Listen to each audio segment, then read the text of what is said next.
নমস্কার বন্ধুরা, জয়াস কিচেনে আমার সকল বন্ধুদের জানাই অনেক অনেক স্বাগত আর ভালোবাসা। প্রচণ্ড গরম পড়েছে বন্ধুরা, আপনারা কেমন আছেন? আশা করি সবাই ভালো আছেন, আমরাও ভালো আছি। আজকের আমি ছোলার ডালের সম্পূর্ণ একটা নিরামিষ রেসিপি নিয়ে এসে আপনাদের সামনে হাজির হয়েছি। এটা আমার শাশুড়ি মায়ের কাছ থেকে শেখা। দারুণ রান্না করতেন উনি এটা, আর খেতেও দারুণ লাগতো।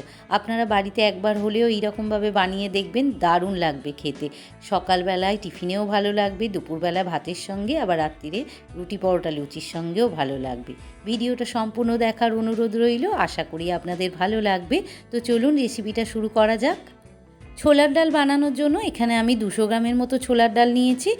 ডালটাকে আমি 1 ঘন্টা ভিজিয়ে রেখেছিলাম। এবারে একটা প্রেসার কুকারের মধ্যে ভালো করে ধুয়ে লবণ আর হলুদ দিয়ে সেদ্ধ করে নেব। গ্যাসের উপর আমি একটা কড়া বসিয়ে দিয়ে বেশ কিছুটা সাদা তেল দিয়ে দিলাম।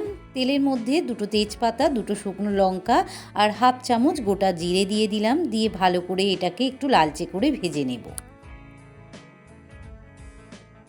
ফোড়নটা বেশ লালচে করে ভেজে নিয়েছি, আর ফোড়নটা থেকে বেশ সুন্দর গন্ধ বেরিয়েছে। এবারে দিয়ে দিলাম টমেটো। এখানে আমি একটা ছোট সাইজের টমেটো একদম ছোট ছোট করে কেটে রেখেছিলাম। টমেটোটা দিয়ে দিলাম, আর দিয়ে দিলাম অল্প একটু লবণ, যাতে টমেটোটা তাড়াতাড়ি গলে যায়। টমেটোটা বেশ গলা গলা হয়ে এসেছে। এবারে আমি দিয়ে দেব আদা বাটা। আমি আগে থাকতে একটু আদা বেটে রেখে দিয়েছিলাম, সেই তার থেকেই ছোটো চামচের 1 চামচ দিয়ে দিলাম। দিয়ে ভালো করে একটু তেলের মধ্যে মিশিয়ে নিয়ে কষিয়ে নেব, যাতে আদার কাঁচা গন্ধটা ছেড়ে যায়। আদার মধ্যে একটু জল দিয়েই আমি ভাজাভাজি করে নিয়েছি, আদার কাঁচা গন্ধটা ছেড়ে গিয়েছে। এবারে অল্প একটু গুঁড়ো হলুদ দিয়ে দিলাম। দিয়ে দেব গুঁড়ো লঙ্কা, ঝাল লঙ্কার গুঁড়ো ছোটো চামচের হাফ চামচ, ঝালটা আপনারা বুঝে দেবেন। আর কাশ্মীরি গুঁড়ো লঙ্কা দিয়ে দিলাম 1 চামচের মতো, এটাই কালারটা দারুণ আসে। এবারে ভালো করে মিশিয়ে নিয়ে একটু কষিয়ে নেব, যতক্ষণ মশলা থেকে তেল ছেড়ে না দিচ্ছে।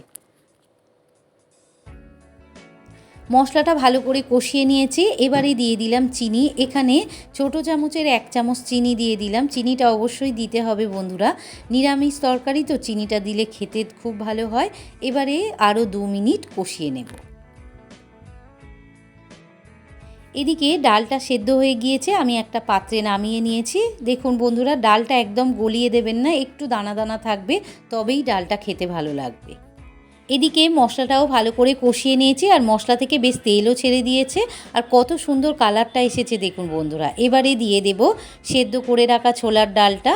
ছোলার ডালটা দিয়ে ভালো করে নাড়াচাড়া করে আরও 2 মিনিট ফুটিয়ে নেব।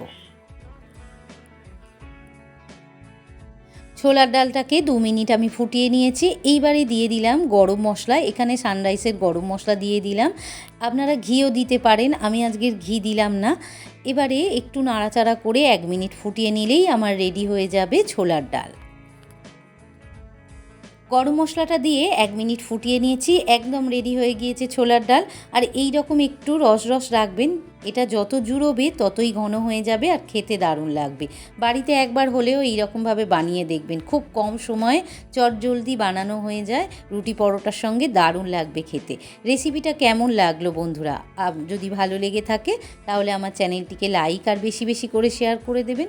আর আমার চ্যানেলে নতুন বন্ধু হয়ে থাকলে প্লিজ চ্যানেলটিকে সাবস্ক্রাইব করে পাশে থাকা বেল আইকনটি প্রেস করে দেবেন। আর কমেন্টে জানাতে ভুলবেন না যেন আপনাদের কেমন লাগলো। আপনারা সবাই ভালো থাকুন, সুস্থ থাকুন।